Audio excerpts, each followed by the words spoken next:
اگر کسی کے اوپر کوئی سایہ ہو جائے تو اس کو کیسے ختم کیا جائے؟ سایہ ہو جائے تو ختم کرنے کی کیا ضرورت ہے؟ لوگ سائے کے لیے درخت لگا رہے ہوتے ہیں، تو سبحان اللہ سایہ ہو گیا، آسیب کا سایہ مراد ہے تو کچھ بھی نہیں کریں، سورہ فلق سورہ ناس پڑھ کے دم کر دیں، ٹھیک ہو جائے گا۔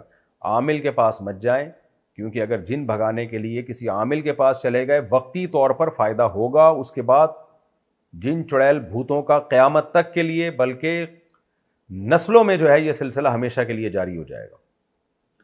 تو اس لیے اپنے آپ کو ان چیزوں سے بچائیں، اور سایہ ہوتا ہی ان لوگوں پر ہے جو عاملوں کے پاس جاتے ہیں، عام طور پر انہیں پر ہو رہا ہوتا ہے یہ سایہ وایا۔ تو اگر خدا نخواستہ ہو گیا، اول تو کوئی نفسیاتی بیماری ہے، ڈاکٹر کو دکھائیں، میڈیسن لیں، وقت پہ ٹھیک ہو جائے گا، اور ساتھ ساتھ سورہ فلق سورہ ناس پڑھ کے دم کرتے رہیں، آیت الکرسی پڑھ کے، بس اس سے آگے بڑھنے کی کوشش نہ کریں۔